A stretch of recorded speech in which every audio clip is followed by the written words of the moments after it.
अगर आप मेरे चैनल को पहली बार देख रहे हैं तो प्लीज़ आगे बढ़ने से पहले इस वीडियो को लाइक करें और चैनल को सब्सक्राइब करें। अगर आप एक न्यू यूज़र हैं तो चैनल को एक्सप्लोर करें, आपको सारी चीज़ें मिल जाएंगी एल्गो ट्रेडिंग से रिलेटेड। और अगर आप पहले एग्जिस्टिंग यूज़र हैं तो डेफिनेटली आपको पता ही होगा कि यहाँ पे सिर्फ एल्गो ट्रेडिंग की बातें की जाती हैं। तो बस आगे बढ़ने से पहले प्लीज़ लाइक करें, शेयर करें एंड सब्सक्राइब करें। चलिए इस वीडियो को पूरा देखिए। Everyone, welcome back again with another daily PNL video. तो भाई वीडियो में बात करेंगे आज की मार्केट की। तो भाई आज की मार्केट में एक चीज तो बहुत अच्छी थी, पता है क्या? वो थी स्टेबिलिटी। मार्केट ने जिस तरीके से कल लेवल्स को होल्ड किया और आज भी लेवल्स को होल्ड किया, तो ये तो अब डाउट क्लियर हो चुका है कि मार्केट कहीं ना कहीं पॉजिटिव साइड ही है। अगर मार्केट को नेगेटिव आना होता तो डेफिनेटली मार्केट 200 तक भी आता, 250 तक भी आता, 200 के नीचे भी जाता। बट मार्केट ने 25,200 का ब्रेकआउट देके एक छोटा सा रिट्रेसमेंट लिया है।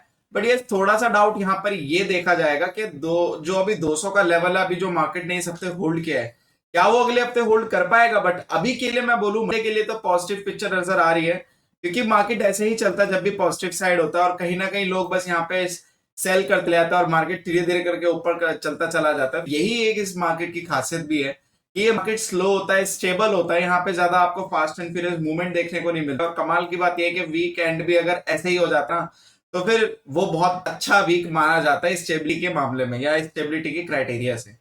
तो as per the stability perspective market is to good, market was right. But यहाँ पे अब अगर मैं लेवल्स की बात करूं तो यहाँ से मार्केट कहाँ सकता है? तो अभी 500 और 200 के बीच जो रेंज है, मतलब 300 पॉइंट की जो रेंज है, ये थोड़ा सा मार्केट मुझे लगता है यहाँ पे टाइम पास करता हुआ नजर आ सकता है। अब वो कैसे करेगा? जैसे कि 50 पॉइंट ऊपर गया, फिर 40 पॉइंट नीचे आ गया, फिर 150 पॉइंट ऊपर आ गया, फिर मार्केट 100 नीचे आ गया। तो शायद ऐसी मार्केट प्ले करे। और 500 के ऊपर अब जब तक मार्केट नहीं जाएगा तब तक आप 1000 का ख्याल नहीं ला सकते। हाँ, यहाँ पे 25, अगर मैं ब्रॉडर रेंज और बताऊं तो 25,000 और 25,500 के बीच में मार्केट घूम सकता है। मींस 100 पॉइंट्स की रेंज है। तो मार्केट हार्ड टू हार्ड इसी रेंज के बीच में ट्रेवल करता हुआ मुझे आ रहा है। और जो कुछ ज्यादा सा भी मार्केट का लॉन्ग क्राइटेरिया नजर आ रहा है कि यहाँ से हम 26,000, अभी तो नहीं आ रहा 26,000 मुझे लेवल दिख रहा है, बट वो 500 पे आ जाएगा मार्केट के बाद देखेंगे। बट अभी मुझे ना मार्केट थोड़ा टाइम पास मोड पे नजर आ रहा है। और कितना टाइम पास कर सकता है, कितना भी कर सकता है, क्योंकि अभी कुछ कह नहीं सकते। बट एक डेढ़ हफ्ता मुझे लग रहा है तो टाइम पास हो ही जाना चाहिए। बाकी अगर मार्केट कोई भी मूवमेंट देता है तो वो सरप्राइजिंग हो सकता है, क्योंकि अभी जिस रेंज में मार्केट अंदर है तो वो रेंज काफी ब्रॉड रेंज है, 405 की। तो मतलब मार्केट को बड़ा मूवमेंट देना पड़ेगा रेंज को ब्रेक के लिए, तो वो एक सरप्राइजिंग मूवमेंट हो सकता है। अब वो बड़ा मूवमेंट कितना बड़ा हो सकता है, देखो, वो बड़ा होगा फिर लेवल्स के अकॉर्डिंग। जैसे 500 के ऊपर निकले तो सीधा 800, और अगर 25 के नीचे निकले तो फिर नीचे भी 800, मतलब 2400। तो आप खुद सोचोगे, अगर मार्केट सपोज करो 25,800 पर खड़ा हो, तो यहाँ से 400 से सीधा 800 चला जाएगा, फिर सीधा 800 मार्केट से। अगर मार्केट यहाँ 25,000, 200, 150 पे खड़ा हुआ है तो कहां तक जा सकता है? सीधा 25,000, 24,800। तो आप देखोगे तो काफी बड़ा क्रैश हो जाता है। 300, 350 एक दिन में गिरना है, ठीक है। अब यहाँ से फाइनेंशियल्स की अगर हम बात करें तो देखोगे, फाइनेंशियल्स मैंने आपको क्या बोला, गिरने की बारी आएगी ना, जब गिरने का इंटरेस्ट आएगा तो फाइनेंशियल सबसे ज्यादा इंटरेस्ट दिखाएंगे। और अगर आप देखोगे तो निफ्टी 0.38% गिरा हुआ है, फाइनेंशियल 0.64, मतलब उसके ऑलमोस्ट डबल। तो यही मैं इसी चीज की बात कर रहे थे कि फाइनेंशियल्स यहाँ पे ज्यादा गिरेंगे रेदर देन निफ्टी और सेंसेक्स। तो अगर आप लोगों को सेलिंग साइड के अंदर कोई पोजीशन बनानी है तो कोशिश करें फाइनेंशियल्स के अंदर बनाओ rather than Nifty and Sensex, क्योंकि प्रॉफिट अच्छे यहाँ देखने को मिलेंगे, ना कि वहां। हाँ, अगर आप सब जगह पोजीशन बनाओगे, एक एक लॉट सब में बाय कर लो, वो एक अलग बात है। बट मैं ये बोलूंगा, स्टिल मैं एक सलाह दूंगा कि आप लोग बाय करने से अच्छा है एक एक लॉट सेल कर दो, तो वो ज्यादा अच्छा है हेज में। तो इससे क्या सिक्योरिटी रहेगी आप लोगों को कि अगर मार्केट टाइम पास करता है तो एटलीस्ट प्रॉफिट दिखेगा आप लोगों को, वो प्रीमियम दिखेगा, आप लोगों को फायदा होता हुआ नजर आ जाएगा, rather than to buy some premiums. Actually it's good to sell. और मींस अगर आप ये लेके चलो कि एक लेवल अप, आप जैसे कि 2 लेवल अप सेल कर दिए, फिर उसके ऊपर के सेल कर दिए, फिर उसके ऊपर के सेल कर दिए, मींस ओटीएम्स आप सेल करते जाओ, तो आप लोगों का खतरा भी बना रहेगा, it's safe, and most important आपका जो प्रॉफिट रहेगा वो भी आप लोगों के हाथ में रहेगा। ठीक है, तो आईटी सेल कर दी, थोड़ा सा इस चीज का ध्यान रखो कि ओटीएम से करो, बट उतने भी ओटीएम मत चले आना के 2-3 रुपए। ओटीएम का मतलब है 40, 30, 45 ऐसे करके आप सेल करो, ठीक है। 50, 60, 70, बस, ज्यादा नहीं। बैंक निफ्टी भी आप लोगों का नीचे। मिड कैप की बात करें, अगेन मिड कैप आप देखोगे एक राइजिंग पैटर्न है मिड कैप का। अब यहाँ पे मिड कैप उल्टा चल रहा है, एक दो दिन पहले मिड कैप था डाउनवर्ड पैटर्न, बट अब ये राइजिंग पैटर्न है। तो क्या इसका एक हम इंडिकेट कर सकते हैं, ये इंडिकेशन है कि मार्केट शायद में भी स्टेबल होता हुआ नजर आए, स्टेबल टू पॉजिटिव। तो जैसे कि मैं यही बात कर रहा था कि जब तक मिड कैप आप लोगों का ढंग से सेलिंग नहीं दिखाएगा, आप लोगों के इंडेक्स में नहीं मिलेगी। बाकी मिड कैप अगर पॉजिटिव साइड जा रहा है तो मार्केट सेलिंग साइड जा रही है, दैट मींस मार्केट आप लोगों को फिर स्टेबल होता हुआ नजर आएगा, ज्यादा कुछ खास उसमें मोमेंटम नहीं दिखेगा। बट अगर मिड कैप नीचे आएगा तब मार्केट नीचे आएगी, तो सब सिंक्रोनाइज हो जाएंगे सारे इंडेक्स एक दूसरे से, तब आपको एक अच्छा मूवमेंट मिलेगा। अदरवाइज सिर्फ धोखा होगा मूवमेंट के नाम पर, तो इस चीज में भी बचना।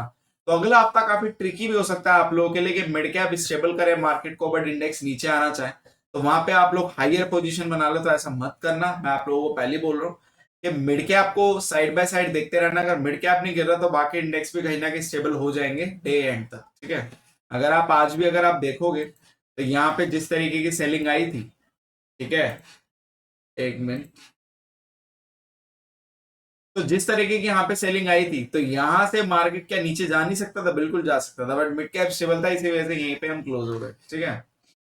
सेंसेक्स आप देखोगे अगेन सारे इंडेक्स सेम है, तो ये क्या कुछ अलग करेगा? सेंसेक्स का भी वही हाल है। बात करते हैं पोर्टफोलियो के पीएनएल की, तो आज का दिन काफी स्टेबल था, जैसे कि मैंने बोला पीएनएल वाइज भी स्टेबल था। हालांकि हम वन साइडेड नीचे गिरे थे, बट स्टॉप लॉस भी लगे क्योंकि प्रीमियम स्पाइक कर रहे थे, बट उसके बावजूद मैं बोलूंगा इट्स अ जस्टिफाइड पीएनएल। ऐसा कुछ मुझे खास वो नहीं लगा कि कुछ अजीब था या अनयूजुअल था, सब नॉर्मल था। और अगर आप देखोगे हम 1200 तक लॉस तक गए थे, 1200 से लॉस रिकवर करके हम मैक्स आज 875 ही हुआ, बट उसके बाद हमने क्लोज किया 450 के आसपास, तो इट्स फाइन। छोटा छोटा प्रॉफिट है, बट ये वाली बात है कि प्रॉफिट है, ये इंपॉर्टेंट होना चाहिए। और वीकेंड अगर पॉजिटिव क्लोजिंग होती है ना तो अच्छा लगता है, क्योंकि एक यही दिन होता है जहां पे हमें थोड़ा देखना पड़ता है, क्योंकि मंडे और फ्राइडे मार्केट की एंड और मार्केट की शुरुआत, यहाँ पे अच्छे मूवमेंट आने के चांसेस रहते हैं। अगर आ जाता तो मेरे हिसाब से अच्छे प्रॉफिट भी हो सकते थे, ठीक है।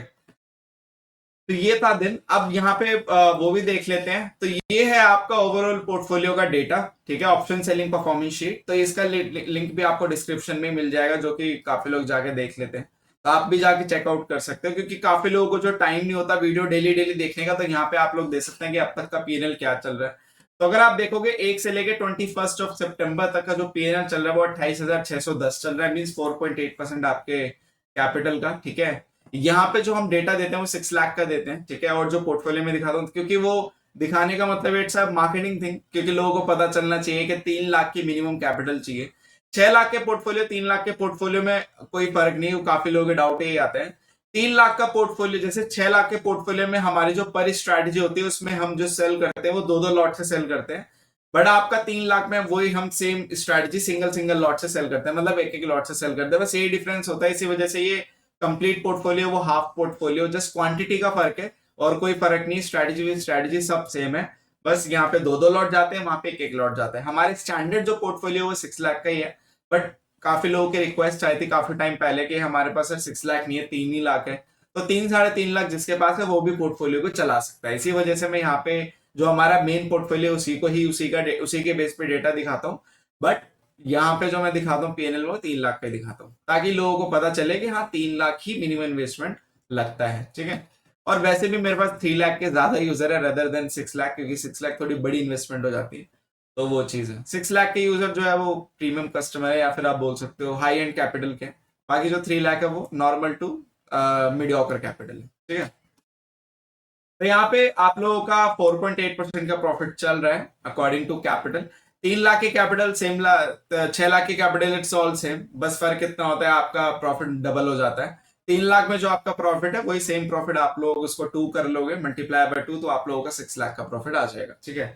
सिंपल है, आप लोग जाके वीडियो को वॉच करोगे, जब कैलकुलेट करोगे तो वहां पे जैसे कि अब इसमें 6 लाख में आप लोगों का 28,000 का प्रॉफिट हो रहा है, तो 3 लाख में आप लोगों का 13-14 हजार के आसपास का प्रॉफिट हो रहा है। तो इट्स ऑल ऑफ, ठीक है, अकॉर्डिंग टू कैपिटल 4.8% उसकी कैपिटल के अकॉर्डिंग, और यहाँ पे भी 4.8%। यहाँ पे हम ब्रोकरेज जीरो है, क्योंकि कुछ लोग अभी भी स्टिल डाउट में रहते हैं कि सर ब्रोकरेज जीरो है, तो ब्रोकरेज जीरो क्यों है? तो भाई फ्लैट ट्रेड में ब्रोकरेज जीरो ही है, यहाँ पे हम ब्रोकरेज कैसे डाल दें? हमारा ब्रोकरेज नहीं लगता। और काफी लोग का ये भी डाउट आता है सर ब्रोकरेज जीरो तो ये फ्लैट ट्रेड ब्रोकर कैसा है? यार आप लोगों के सामने है, हम कब से मतलब 2.5-3 साल से हम पीएनएल वीडियो डाल रहे हैं। आप देखोगे कि 2.5-3 साल के पीएनएल वीडियो में आप लोगों को, मुझे नहीं लगता कि कुछ ट्रेडिंग सेशन के अलावा आप लोगों को फ्लैट ट्रेड के अलावा कोई ब्रोकर दिखा होगा। हम फ्लैटेड के अलावा कोई ब्रोकर यूज करते ही नहीं, हम खाली फ्लैटेड करते हैं। आप कितनी भी पुरानी पीएनएल वीडियो उठा के देख लो, हम स्टार्टिंग से फ्लैटेड यूज करते हैं। हाँ, स्टार्टिंग में हम फिनवेशा भी यूज करते थे, तो बट वो इनिशियल बात थी, बहुत इनिशियल, बट बहुत छोटे टाइम के लिए था। बट फ्लैट ट्रेड हम बहुत ही लॉन्गर पीरियड से यूज कर रहे हैं। अब काफी अच्छा ब्रोकर है, काफी अच्छी सर्विसेज है, और मोस्ट इंपॉर्टेंट कि यहाँ पे हमें ग्लिचेस देखने को नहीं मिलते हैं। जैसे फ्रिक्वेंट ग्लिचेस आते हैं अदर ब्रोकर्स में, बट हमें यहाँ पे देखने को नहीं मिलते हैं। ठीक है, बाकी यहाँ पे टैक्सेस एंड चार्जेस वो सभी ब्रोकर के फिक्स है, उसमें तो हम कुछ कर ही नहीं सकते। 1500 रुपए 6 लाख की कैपिटल पे जो हमारी जितनी भी स्ट्रैटेजी सबका मिला के 1500 लगता है। बाकी हर किसी के पोर्टफोलियो का, हर किसी की स्ट्रैटेजीज का अलग अलग टैक्सेस एंड चार्जेस लगते हैं। जो हमारे पोर्टफोलियो का टैक्सेस एंड चार्जेस लगता है वो आप लोगों का 1500 लगता है। ठीक है, बाकी ये काफी अच्छा महीना जा रहा है, और आप देखोगे बीच में हमें काफी अच्छा खासा यहाँ पे हम ड्रोडाउन में गए थे। ये 2 महीने हमारे ड्रोडाउन के थे, बाकी के 1 2 3 ये चौथा महीना हमारा कंटिन्यूस प्रॉफिट का है। तो बस टचवुड यार, ऐसी नजर ना लगे, हम आगे बढ़ते रहे, धीरे धीरे धीरे आगे बढ़े, कोई चक्कर नहीं है, हमें कोई जल्दी नहीं है। धीरे धीरे बस slow and steady win the race करके बस एक अच्छा डिसेंट हम यहाँ पे कैपिटल गेन्स पे क्लोज करेंगे ईयर, और 3 से 4 महीने और बचे हुए हैं। तो बस ये काम है, बाकी और हमें कुछ नहीं चाहिए। बाकी तो डिसेंट कैपिटल गेन्स पे अगर क्लोज करेंगे तो दैट वुड बी फाइन। ठीक है, बाकी नेक्स्ट ईयर मुझे लगता है अगर इस एक्सपायरी में हमारा तो अभी अच्छा जा ही रहा है, शायद ये एक्सपायरी हमारे लिए अच्छी रही तो अगला साल भी काफी अच्छा जाएगा, तो वो देखने वाली बात रहेगी। ठीक है, तो बस इस वीडियो के लिए इतना ही। Thank you so much for your love and support. Just make trading awesome with us. Will see you in the next video.